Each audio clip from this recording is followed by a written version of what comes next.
à vous. Aujourd'hui, nous allons parler de deux nouveaux dieux, Hadès et Déméter.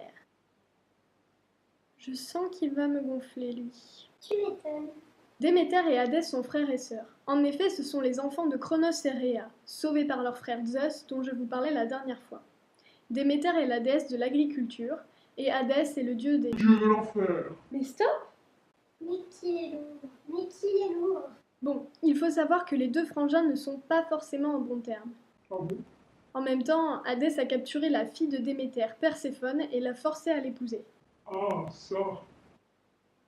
Ainsi, Perséphone est devenue la reine des morts, mais comme elle n'en avait aucune envie, elle n'a fait aucun effort et a cessé de se nourrir.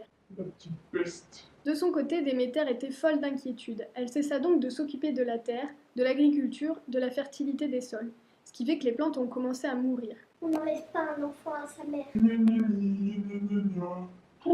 Toujours dans le pathos. Zeus décida donc de s'en mêler et proposa un marché aux deux dieux. Enfin, proposer, on n'a pas trop eu le choix quand même. Perséphone passerait donc ainsi la moitié de l'année avec sa mère et l'autre moitié aux enfers avec son mari. Il faut dire en même temps que Hadès avait bien besoin d'un coup de main parce que la gestion des enfers... C'était pas du gâteau. D'abord Hermès, le dieu messager, conduisait les âmes des morts vers Charon.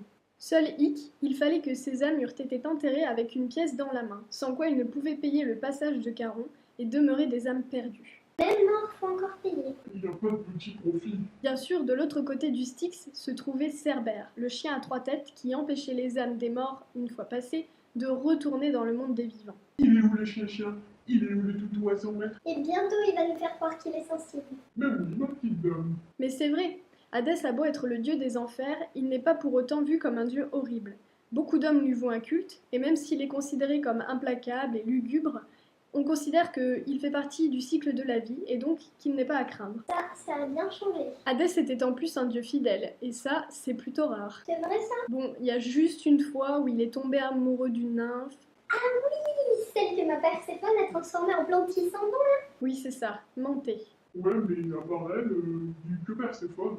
En même temps, si t'avais continué, t'aurais pu tenir un jardin botanique. N'empêche que Perséphone, en étant la fille de la déesse de l'agriculture et de la fertilité, et l'épouse du dieu des enfers, est devenue le symbole même de la vie. Et oui, pour partager son temps entre sa mère et son époux, elle devait sans cesse mourir et renaître. Comme je pouvais semer pour récolter. Comme je pouvais choisir du sort des âmes. Voilà. Par cette histoire peu sympathique à ses débuts, Perséphone est devenue une sorte de réponse universelle.